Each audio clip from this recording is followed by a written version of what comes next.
विधानसभेच्या निवडणुकीच्या नंतर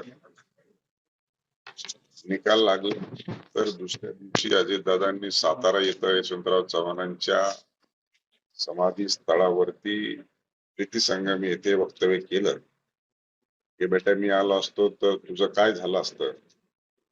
त्याच्यानंतर मी सर्व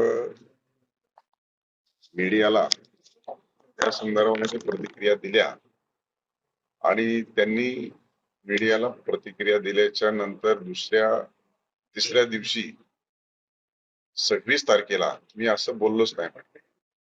आणि पुन्हा एकदा काल ते 16 ऑगस्ट 2025 रोजी पुन्हा एकदा त्यांनी कबूल केलेलं आहे.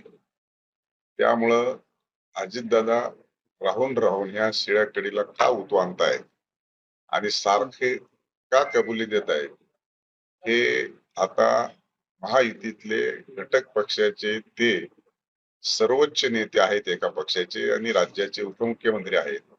त्यामुळं आता त्यांनीच ही गोष्ट का त्यांना पुन्हा पुन्हा या गोष्ट गिरवावी लागते आणि ती सांगावी लागते हे जास्तीच विस्तृत स्वरूपामध्ये आणि तपशीलवार हे अजितदादा याबद्दल सांगू शकतात. खरं तर अजित पवारांनी ते वक्तव्य केल्यानंतर इंदापूरमधले भाजप कार्यकर्ते आक्रमक झाले.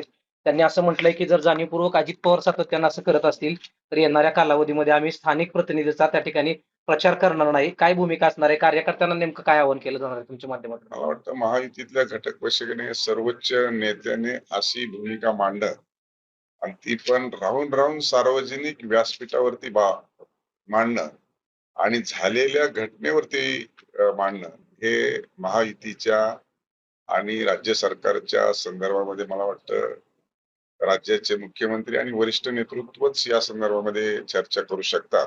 त्यामुळे मी याच्यामध्ये सफर झालेलो आहे आणि माझ्यावरती ही घटना झालेली आहे. त्याच्यामुळे मी अधिकच याच्यावरती काही बोलू शकत नाही. शेवटी त्या सगळ्या विषयाचा मी बळी ठरलेलो आहे. 622 मताच्या फरकाने माझा पराजय झालेला आहे आणि वारंवार अशा पद्धतीचं वक्तव्य करून ते टॉर्चर करतायत किंवा सातत्यानं नाउमेद करण्याचा जो प्रयत्न करतायत, तर कुठेतरी महायुतीच्या अंतर्गत वरिष्ठ नेतृत्वाने या संदर्भामध्ये चर्चा केली पाहिजे.